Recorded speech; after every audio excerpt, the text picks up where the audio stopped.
Ending love is what I need to light the dark. Hi, I'm Shane Harper, and I play the role of Josh Wheaton in our movie God's Not Dead.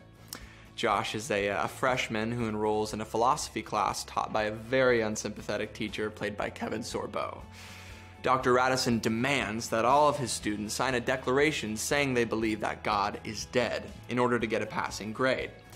Now, Josh refuses to sign the paper and in turn is challenged by the teacher to defend his position that God is alive. If Josh convinces the class that God is not dead, he gets to stay. If he doesn't, he flunks the class. But there are some flat earthers out there who still consider the existence of a supreme deity to be either necessary or self-evident or both.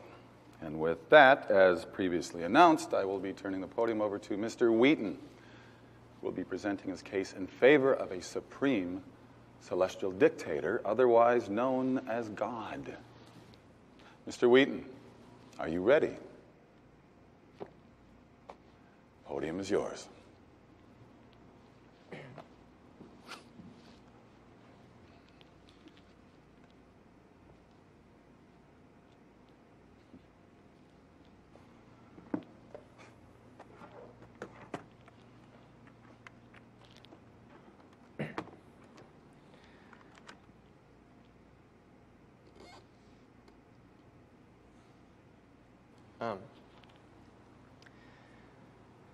Atheists say that no one can prove the existence of God, and they're right.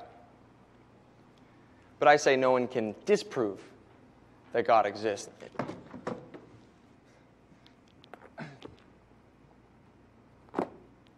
But the only way to debate this issue is to look at the available evidence, and that's what we're going to do. We're going to put God on trial with Professor Radisson as the prosecutor, me as the defense attorney, and you as the jury. I relate to the character in a way that's very personal because I grew up in church and was caught off guard by certain questions and conversations. I didn't necessarily know how to have a healthy dialogue with people of different backgrounds and beliefs. Now, this movie is not going to give definitive answers to everyone, but the goal is to inspire people to have a mind and a heart that prepares you for these conversations. Now, having the courage to take a stand like Josh did is something I really hope people will be inspired by when they see this film. We've got a younger generation who really doesn't know how to defend our faith, and perhaps this movie will inspire our youth and encourage them to really take action and not be afraid to equip themselves. My hope is that pastors, youth ministers, and the faith community will take these teaching tools and educate my generation. It's been said that evil is atheism's most potent weapon against the Christian faith, and it is. After all, the very existence of evil begs the question, if God is all good and God is all powerful, why does he allow evil to exist? The answer at its core is remarkably simple. Free will.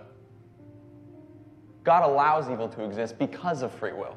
From the Christian standpoint, God tolerates evil in this world on a temporary basis, so that one day those who choose to love him freely will dwell with him in heaven, free from the influence of evil, but with their free will intact. In other words, God's intention concerning evil is to one day destroy it. Well, how convenient. One day, I will get rid of all the evil in the world. But until then, you just have to deal with all the wars and Holocaust, tsunamis, poverty, starvation, and AIDS. Have a nice life.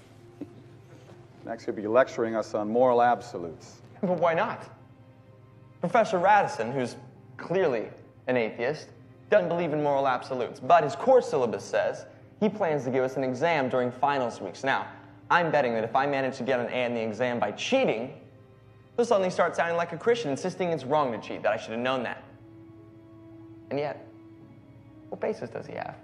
If my actions are calculated to help me succeed, then why shouldn't I perform them?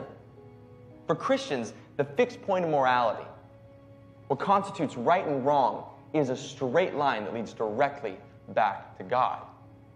So you're saying that we need a God to be moral, that a moral atheist is an impossibility. No, but with no God, there's no real reason to be moral. I mean, there's not even a standard of what moral behavior is. For Christians, lying, cheating, stealing, in my example, stealing a grade I didn't earn are forbidden. It's a form of theft. But if God does not exist, as Dostoevsky famously pointed out, If God does not exist, then everything is permissible. and not only permissible, but pointless. If Professor Radisson is right, then all of this, all of our struggle, our debate, whatever we decide here is meaningless. I mean, our lives and ultimately our deaths are of no more consequence than that of a goldfish. This is ridiculous. So after all your talk, you're saying that it all comes down to a choice. Believe or don't believe. That's right. That's all there is. That's all there's ever been. The only difference between your position and my position is that you take away their choice. You demand that they choose the box marked, I don't believe. Yes, because I want to free them. Because religion is like it's like a mind virus that parents have passed on down to their children. And Christianity is the worst virus of all. It slowly creeps into our lives when we're weak or sick or helpless. So religion is like a disease. Yes. Yes, it infects everything. It's the enemy of reason. Reason. Professor, you left reason a long time ago. What you're teaching here isn't philosophy. It's not even atheism anymore. What you're teaching is anti-theism. It's not enough that you don't believe. You need all of us to not believe with you. Why don't you admit the truth? You just want to ensnare them in your primitive superstition. What I want is for them to make their own choice. That's what God wants. You have no idea how much I'm going to enjoy failing you. Yeah, but who are you really looking to fail, Professor? Me or God?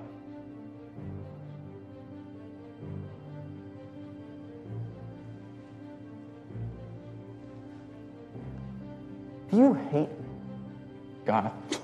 It's not even a question. Okay. Why do you hate God? This is ridiculous. Why do you hate God? Answer the question. You've seen the science and the arguments. Science supports his existence. You know the truth. So why do you hate him? Why? It's a very simple question, Professor. Why do you hate God? Our hope is that this movie